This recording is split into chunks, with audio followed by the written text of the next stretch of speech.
बिस्मिल्लाहिर्रहमानिर्रहीम। अस्सलाम वालेकुम स्टूडेंट्स। आई होप कि आप तमाम लोग खैरियत से होंगे और आपकी ईद बहुत अच्छी गुजरी होगी।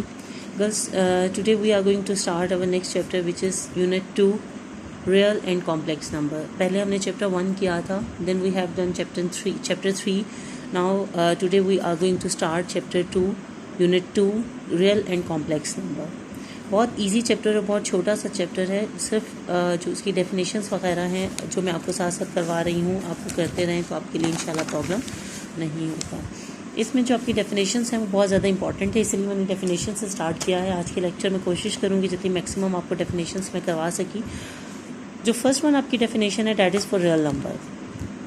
रियल नंबर होते क्या हैं? अगर आपको याद हो 8th क्लास में मैंने बहुत डिटेल में आपको नंबर्स के बारे में बताया था। रियल नंबर्स बेसिकली आपके पास वो तमाम नंबर्स जिसमें आपके पास नेचुरल नंबर भी आते हैं, होल नंबर भी आते हैं, इंटीजर्स भी आते हैं और इसके अलावा रैशनल नंबर भी आते हैं, रैशनल नंबर भी आते हैं। तो उन सब को मिला के हम रियल नंबर कहते हैं। In short we can say that the combination of all other numbers as natural, whole number, integers, positive, negative integers, rational और irrational number is called real number.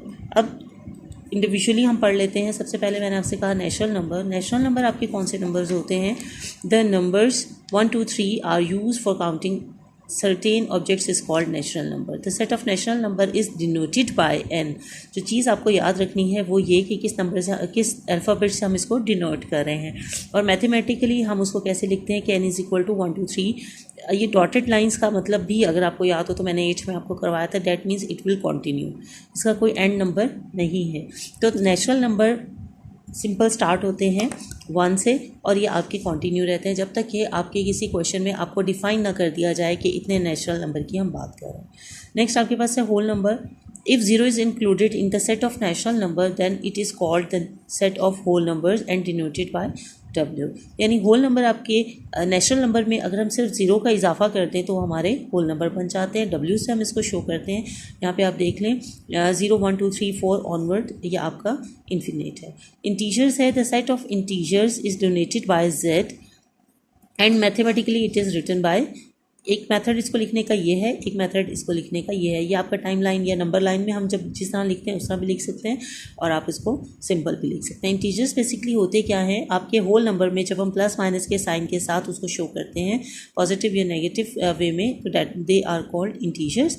अगर हम सिर्फ पॉजिटिव नंबर्स को show करते हैं they are called positive integers. अगर हम सिर्फ नेगेटिव नंबर्स को शो करते हैं they are called negative integers. Okay, next one is the rational number. Rational number क्या है? बेसिकली रैशनल नंबर आपके पास है कि व्हेन वी ऐड, अगर हम कोई से दो नंबर्स को ऐड या सब्ट्रैक्ट करते हैं तो हमारे पास जो आंसर आता है वो डेफिनेटली इंटीजर्स आता है। मीन्स 2 + 2 आपके पास आंसर 4 आएगा which is an integer. 3 - 1 which is also 2 that is also an integer. But if we divide 2 numbers the answer may be an integer but it may not be an integer. यानी अगर आप किसी दो whole number को divide करते हैं तो answer आपका इंटीजर हो भी सकता है और नहीं भी हो सकता। अगर आंसर इंटीजर नहीं होगा तो क्या होगा बेसिकली? तो आंसर आपके पास होगा फ्रैक्शन। फ़र्ज़ किया जैसे इन्होंने एग्जांपल दी है कि अगर हम डिवाइड करते हैं 2 को 3 के साथ यानी 2 / 3 तो आंसर हमारा जो है वो इंटीजर नहीं होगा बल्कि क्या होगा? फ्रैक्शन होगा। तो set of rational number denoted by Q is the form of, ये आपको उन्होंने बता दिया। इसी तरीके से इरेशनल नंबर वो तमाम नंबर्स जो आपके पास स्क्वायर रूट, अंडर रूट की फॉर्म में होते हैं they are called irrational number. Next आपके पास है डेसिमल फ्रैक्शन। डेसिमल फ्रैक्शन भी आपको अगर आपको याद हो तो मैंने आपको 8 में करवा दिया था। Terminating decimal fraction. Terminating decimal fraction क्या होती है कि फ़र्ज़ किया आपने दो नंबर्स को डिवाइड किया और आंसर पूरा डिवाइड हो गया, बेशक पॉइंट में आ रहा है आंसर लेकिन पूरा डिवाइड हो गया, तो वो आपके पास कहलाता है टर्मिनेटिंग डेसिमल फ्रैक्शन। समटाइम ऐसा होता है कि हम जब दो नंबर्स को डिवाइड करते हैं तो आंसर पूरा डिवाइड नहीं होता। Just like 10 divided by 3। अगर हम 10 को डिवाइड करते हैं 3 के साथ तो वो आपके पास पॉइंट के बाद आंसर चलता चला जाता है, तो वो आपके पास रेकरिंग डेसिमल फ्रैक्शन या नॉन रेकरिंग डेसिमल फ्रैक्शन में आता है। अब ये होता इन दोनों, अगर आप देखें कि दोनों के आंसर के बाद डॉट डॉट डॉट है, दैट मीन्स कि ये आपके नॉन टर्मिनेटिंग है। बेसिकली ये दोनों आपके रेकरिंग और नॉन रेकरिंग आपके नॉन टर्मिनेटिंग है, यानी ये टर्मिनेट जो पूरा पूरा डिवाइड हो गया, और ये आपके पास जो पूरा पूरा डिवाइड नहीं हुआ। लेकिन फर्दर हम इसको दो पार्ट्स में डिवाइड करते हैं। पहला आपके पास रेकरिंग है, non terminating decimal in which some digits are repeated again and again in same order, जैसे 0.3333, अब 0.16666 या 0.583333, या इस फॉर्म में आप देख लें 0.457 then 457 then 457, same sequence same order में लेकिन रिपीट हो रहे हैं। ठीक है, दे आर डोनेटेड एज, हम इसको इस तरह से डोनेट कर सकते हैं कि ऊपर ये छोटी सी जो बार लगी है ये डिस्क्राइब कर रही है कि ये रिपीटेड नंबर है। यहाँ पे 6 रिपीटेड है, यहाँ 4 5 7 रिपीटेड है, यहाँ पे 3 रिपीटेड है। Okay, then again that is also a form of non terminating number. Non recurring decimal क्या होता है? जहाँ पे रिपीट नहीं होता, यानी इसका ऑपोजिट है। यहाँ पे आप देख लें हर नंबर डिफरेंट है, कोई सीक्वेंस नहीं है, कोई रिपीटेशन उसकी नहीं है। नेक्स्ट आपके पास है रियल नंबर। अभी मैंने आपको बता दिया, स्टार्ट में डिफाइन कर दिया कि रियल नंबर्स आपके पास basically set of rational and irrational numbers हैं, तो वो आपके रियल नंबर कहलाते हैं। अगर रियल नंबर की हम बात मज़ीद करते हैं तो रियल नंबर को हम दो हिस्सों में डिवाइड कर सकते हैं, रैशनल, इर्रेशनल। इर्रेशनल की फर्दर कोई टाइप नहीं होती, but rational number can also be divided into two part, integer and non integer. Again integer can be divided into natural and whole numbers. I hope कि आपको समझ आ गया होगा। मुश्किल नहीं है थोड़ा सा, लेकिन आपको याद करने की ज़रूरत है। फिर आपके पास टाइम लाइन है। टाइम लाइन में जो बेसिक चीज़ आपने जहन में रखनी है वो ये कि आपका जो सेंटर नंबर होता है दैट इज़ ज़ीरो आपका सेंटर पॉइंट है। On left hand side you will write down your minus values and on right hand side you will write down your plus values, जहाँ तक भी आपके नंबर लाइन में define किया है। अब वो कह रहे हैं रिप्रेजेंट द फॉलोइंग, ये आगे क्वेश्चन कराऊंगी तो फिर इंशाल्लाह आपको डिटेल में करवा दूंगी। नेक्स्ट आपके पास है properties of real number. Real number की प्रॉपर्टीज़ क्या हैं? प्रॉपर्टीज़ बेसिकली आपको पहले भी मैंने बताया था, फीचर्स को भी कहते हैं, खसूसियात, या उसमें जो मतलब जो चीज़ उसको दूसरे से अलग करती है that is called basically property. In real number there exist property with respect to addition. ज़ाहिर है हम मैथ्स का काम कर रहे हैं तो मैथ्स में आपकी जो प्रॉपर्टीज़ आएंगी वो एडिशन, मल्टीप्लिकेशन या फर्दर अगर हो तो डिवीजन, सब्ट्रैक्शन वगैरह में इंक्लूड होती है। रियल नंबर के लिए यहाँ पे हम दो प्रॉपर्टीज़ की बात करें, addition and multiplication. Addition simply means 2 + 2 या 2 + 5 या 5 + 7, और मल्टीप्लिकेशन भी 2 + 2, 2 × 2, 3 × 5, 7 × 8, so on. Anyhow, first आपके पास है properties of real number with respect to addition. हम एडिशन के हिसाब से अपने जो रियल नंबर की प्रॉपर्टीज़ हैं उसको हम फर्दर कितने पार्ट्स में डिवाइड करते हैं। The first one is the closure property.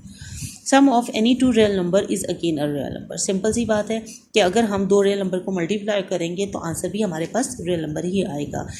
जैसे 4 और 3 को ऐड करेंगे तो 7 आ जाएगा। इसी तरीके से जैसे इन्होंने इसको ऐड किया तो 11/4 आ गया, या 3 + 7 को ऐड करेंगे, 3 + 7 को ऐड करेंगे तो 10 आ जाएगा। मीन्स अगर हम कोई से दो नंबर्स को ऐड करते हैं तो आंसर हमारे पास रियल नंबर ही आता है। नेक्स्ट आपके पास है क्यूमिटेटिव प्रॉपर्टी। क्यूमिटेटिव का वर्ड बहुत दफ़ा मैंने आपको डिफाइन कर दिया कि अगर आपके पास तरतीब दो नंबर्स होंगे और उसकी हम अरेंजमेंट चेंज कर देंगे तो वो आपके पास क्यूमिटेटिव आ जाता है। क्यूमिटेटिव प्रॉपर्टी के अकॉर्डिंग अगर a + b को हम ऐड कर रहे हैं और फिर b + a को ऐड करें, in both the cases the answer is similar. जैसे 4 + 3 को ऐड करें या 3 + 4 को, दोनों सूरतों में हमारा आंसर 7 ही आएगा। नीचे एग्जाम्पल उन्होंने दे दी है, 4 + 10 को ऐड करें या 10 + 4 को करें, in both the cases the answer is 14। √3 + 6 है और अगर हम √6 + 3 को करें, in both the cases answer is similar. Associative property, again associative means there are 3 numbers, 3 values which are in associative property, और उसमें भी सेम मेथड है जो हमारे पास क्यूमिटेटिव प्रॉपर्टी में था। एसोसिएटिव प्रॉपर्टी क्या है कि फर्स्ट करें we have 3 numbers a, b and c। If we are going to add a and b in bracket and c is outside the bracket, और अगर हम इसकी तरतीब चेंज करके a को बाहर निकाल दें और b और c को ब्रैकेट में कर दें, both the cases the answer is similar. यहाँ पे चेंज क्या है बेसिकली, क्योंकि हम ब्रैकेट को पहले सॉल्व करते हैं और बाद में ब्रैकेट के बाद वाले को, लेकिन हमारे पास जब एडिशन की प्रॉपर्टी की बात करते हैं तो आंसर में डिफरेंस नहीं आता। जैसे एग्जांपल दे दी, 4 + 5 + 6 अगर कर लें, इसको कर लें, यहाँ पे पहले हम 9 लिखेंगे, 9 + 6 = 15। इसी तरीके से ये आपके पास 5 + 6 11 + 4 = 15। एडिटिव आइडेंटिटी ये इंपॉर्टेंट है और मे बी आपके लिए नया भी हो तो इसको अच्छे से देख लीजिएगा। There exist a number 0 is a member of real number such that a plus 0 is equal to 0 या 0 plus a is equal to a. यानी आपके पास सिंपल सा क्या है, एडिटिव आइडेंटिटी का मतलब क्या होता है कि आपके पास आपका जो रियल नंबर है उसमें क्या ऐड करें कि आंसर आपके पास वही रहे. तो उसमें डेफिनेटली हम जब जीरो ऐड करेंगे तो हमारा आंसर वही रहेगा. Additive inverse is the opposite of additive identity, यानी हमें यहाँ पे आंसर को वही रखना है जो हमारा क्वेश्चन है, तो हम ज़ीरो को प्लस करेंगे, जबकि यहाँ पे हमें आंसर ज़ीरो लाना है. जब आंसर हमें ज़ीरो लाना है तो ऐसा कौन सा नंबर हम यहाँ पे लिखें कि हमारा आंसर ज़ीरो आए. डेफिनेटली हमारे पास जो नंबर है उसका अगर हम साइन चेंज करके लिख लेंगे, आपने मैट्रिसेस में भी इसको किया था, तो हमारे पास आंसर ज़ीरो आ जाएगा. जस्ट लाइक 4, अगर 4 आपके पास है तो -4 को जब मैं इसके साथ प्लस करूँगी तो आई विल गेट ज़ीरो. इसी तरीके से अगर मेरे पास -3/5 है तो उसमें +3/5 करूँगी तो I will get answer zero. I hope कि आपको क्लियर हो गया होगा. इसको मेरा ख्याल एनफ है इसको अच्छे से, क्योंकि आपने याद करना है. आपकी जो 2.1 एक्सरसाइज है वो सारी इसी डेफिनेशन बेस्ड है. अगर ये आपको अच्छे से याद हो गया तो आपके लिए एक्सरसाइज करना मुश्किल नहीं होगा, अदरवाइज़ आपके लिए थोड़ा सा प्रॉब्लम हो जाएगा. कोई क्वेश्चन हो तो आप मुझसे कर लीजिएगा. इंशाल्लाह कल इसको कंटिन्यू करेंगे, बल्कि ट्राई कीजिएगा कि जो आपके पास मल्टीप्लिकेशन की प्रॉपर्टीज़ हैं रियल नंबर के हिसाब से, अगर आप उसको कर सकें और उसी के साथ आप 2.1 एक्सरसाइज के जो क्वेश्चन नंबर 1, 2 अगर आप थोड़ा सा अटैम्प्ट करने की कोशिश कर लीजिएगा. अगर एडिशन के हिसाब से आप कर सकें तो ज़रूर ट्राई कीजिएगा. अपना ख्याल रखिएगा. अल्लाह हाफ़िज़.